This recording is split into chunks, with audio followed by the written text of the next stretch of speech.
সালামু আলাইকুম ফ্রেন্ডস। আজকের ভিডিওতে আমি আপনাকে কয়েকটি মারাত্মক ভুল ধরিয়ে দিব, যা যদি আপনি পরিবর্তন না করেন তাহলে খুব শীঘ্রই আপনার পিত্তথলিতে পাথর হতে পারে।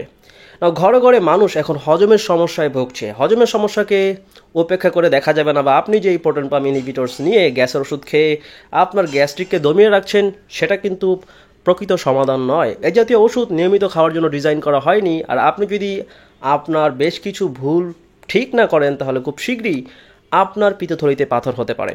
আর যদি আপনার পিত্তথলিতে পাথর হয়, খুব সম্ভব আপনার ডক্টর আপনাকে রেকমেন্ড করবে আপনার পিত্তথলি কেটে ফেলে দেওয়ার জন্য। যেমন আমার এক স্কুল ফ্রেন্ড, আজ থেকে কয়েক মাস আগে সে যখন আমার কাছে আসলো, প্রায় 2 মাস হবে, সে আমার কাছে আসে বলল যে তার পিত্তথলিতে পাথর হয়েছে, প্রায় 3টা পাথর ধরা পড়েছে এবং তার ডক্টর তার পিত্তথলি কেটে ফেলার জন্য নির্দেশ দিয়েছে, অর্থাৎ সার্জারি করে তার গল ব্লাডারকে রিমুভ করে ফেলবে। কিন্তু আমি তাকে বললাম গল ব্লাডার রিমুভ না করার জন্য, কারণ যদি আপনি আপনার পিত্তথলি ফেলে দেন তাহলে মারাত্মক সমস্যায় পড়বেন, কারণ আপনার শরীরের প্রত্যেকটা জিনিস খুব খুব গুরুত্বপূর্ণ এবং প্রয়োজনে তৈরি করা হয়েছে। আল্লাহ পাক কোনো কিছু অপ্রয়োজনীয়ভাবে সৃষ্টি করেনি। আপনার পিত্তথলি মূলত পিত্ত রস বাইল সেখানে জমা রাখে, আপনার শরীরের প্রয়োজন অনুযায়ী সেখান থেকে সিক্রেশন হয়। লাইক আপনি যখন কোনো উচ্চ ফ্যাটযুক্ত খাবার খাবেন, আপনার এই পিত্তরস সেই ফ্যাটগুলোকে ব্রেকডাউন করতে কাজ করবে। সো এটা খুব খুব গুরুত্বপূর্ণ। যাদের পিত্তথলি ফেলে দেওয়া হয় সার্জারি করে, তারা মারাত্মক সমস্যায় ভোগেন। লাইক আপনি ফ্যাট সোলেবল ভাইটামিনসগুলোকে ডাইজেস্ট করতে পারবেন না, ভিটামিন এ, ডি, ই, কে ইত্যাদি, যার ফলে আপনার নানাবিধ সমস্যা দেখা দিবে। ক্রনিক রোগ হওয়ার ঝুঁকি বেড়ে যাবে। আপনার লিভার নিজেকে ডিটক্সিফাই করতে পারবে না আগের মতো যদি আপনি পিত্তথলি ফেলে দেন, অর্থাৎ আপনার লিভারের মধ্যে টক্সিন, দূষিত পদার্থ জমা হতে শুরু করবে, লিভারের মধ্যে ইনফ্লামেশন বেড়ে যাবে, ফ্যাট অ্যাকুমুলেট হবে, আপনার ফ্যাটি লিভার হওয়ার ঝুঁকি অনেক বেড়ে যায়। শুধু লিভারে ফ্যাট অ্যাকুমুলেট হবে না, বরং যদি আপনি আপনার পিত্তথলি ফেলে দেন, আপনার গল ব্লাডারকে রিমুভ করেন, তাহলে আপনার পিত্তরস আপনার কোলনের মধ্যে ইনফ্লামেশন সৃষ্টি করতে পারে, আপনার গ্যাস্ট্রিকের সমস্যাকে অনেক বেশি বাড়িয়ে দিবে, আপনার পেটের মধ্যে প্রচুর জ্বালা পড়া হবে, আপনার বাইল রিফ্লাক্স হওয়ার জন্য, যেটা মারাত্মক একটি সমস্যা এবং এর সমাধান আপনি কিছুতেই খুঁজে পাবেন না। সো যদি আপনি আপনার গল ব্লাডার একবার রিমুভ করে ফেলেন, এটা আপনাকে নানাবিধ স্বাস্থ্য ঝুঁকিতে ফেলে দিবে। লাইক আপনার ডায়াবেটিস হওয়ার ঝুঁকি বেড়ে যাবে, আপনার কোলেস্ট্রল বেড়ে যাবে, ইনসুলিন রেজিস্ট্যান্স হওয়ার ঝুঁকি অনেক বেড়ে যায়।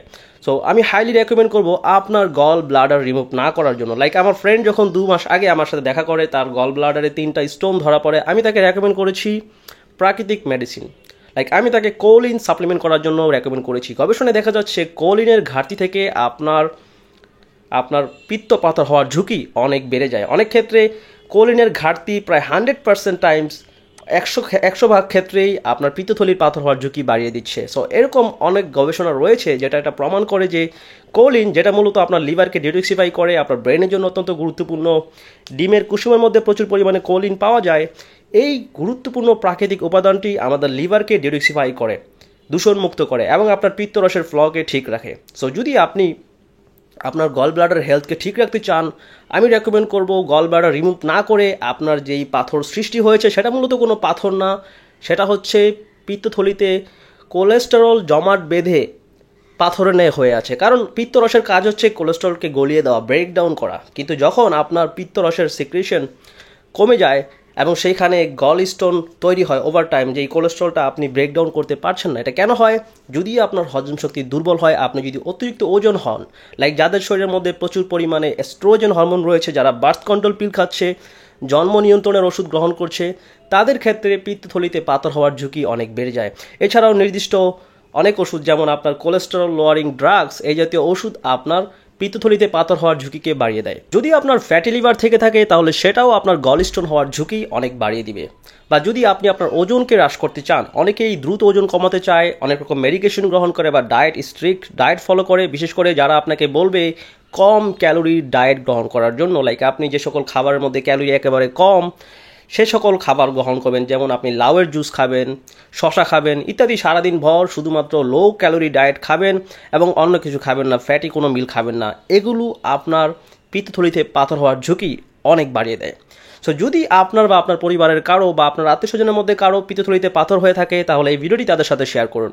সো আমি আপনাকে দেখাচ্ছি আমার টপ 3 রেকমেন্ডেশন, যেটা আপনার পিত্তথলির পাথরকে গলিয়ে দিবে, আপনার পিত্ত রসের সিক্রেশনকে বাড়িয়ে দিবে, এবং যে পাথর সেখানে তৈরি হয়েছে সেটা দিন দিন গলতে শুরু করবে। যেমন আমার ফ্রেন্ড যখন আমার কাছে এসেছিল 2 মাস আগে, তার 3টা পিত্তথলিতে পাথর ছিল যেগুলো এখন ভ্যানিশ হয়ে গেছে, গলে গেছে, জাস্ট একটা সাপ্লিমেন্ট গ্রহণ করার মাধ্যমেই। কিন্তু আমি সব থেকে পাওয়ারফুল যে মেডিসিন নর্মালি রেকমেন্ড করি সেটা ওই সময় আমার কাছে ছিল না, যেটাকে বলা হয় চঙ্কা পিদ্রা। এই মেডিসিনটা না থাকায় আমি তাকে রেকমেন্ড করি কোলিন, এবং কোলিন গ্রহণ করেই তার মূলত পিত্তথলির পাথর গলে গিয়েছে। সো আপনার যদি পিত্তথলিতে পাথর থাকে, আপনাকে প্রতিদিন কোলিন সাপ্লিমেন্ট করতে হবে অ্যাটলিস্ট 500 থেকে 1000 মিলিগ্রাম। আর যদি আপনি সাথে চঙ্কা পিদ্রা রাখতে পারেন সেটা আরও উত্তম। আমি রেকমেন্ড করব প্রতিদিন প্রায় 1000 থেকে 2000 মিলিগ্রাম পর্যন্ত চঙ্কা পিদ্রা সাপ্লিমেন্ট করার জন্য খাবারের পরে। এই মেডিসিন দুটো খুব গুরুত্বপূর্ণ, এবং অবশ্যই সাথে রাখুন ভাইটামিন সি মেগা ডোজে, লাইক প্রতিদিন 2000 থেকে 3000 মিলিগ্রাম পরিমাণ ভাইটামিন সি ডিভাইডেড ডোজে সারাদিন ব্যাপী গ্রহণ করার জন্য। এটা আপনার লিভার থেকে ফ্যাট রিমুভ করবে, লিভারকে ডিটক্সিফাই করবে, গ্লুটাথায়োনের প্রোডাকশনকে বাড়িয়ে দিবে। নানাবিধ দিক থেকে আপনার পিত্তথলির পাথরকে গলাতে এই 3টা মেডিসিন দারুণ কাজ করবে। আপনি দেখবেন মাত্র 2 মাসের মধ্যেই আপনার পিত্তথলির পাথর সম্পূর্ণ ভ্যানিশ হয়ে যাবে। সো যদি আপনি এই সম্পর্কে আরও বিস্তারিত জানতে চান, নিচে কমেন্ট করুন, বা এই সাপ্লিমেন্টগুলো আমার কাছে অ্যাভেলেবল রয়েছে, যদি আপনি ক্রয় করতে চান তাহলে আমার সাথে যোগাযোগ করতে পারেন। ভিডিওটি দেখার জন্য অসংখ্য ধন্যবাদ। যদি ভিডিওটি আপনার ভালো লেগে থাকে তাহলে অবশ্যই একটি লাইক কমেন্ট করে আপনার বন্ধুদের সাথে শেয়ার করে দিন। আল্লাহ হাফেজ।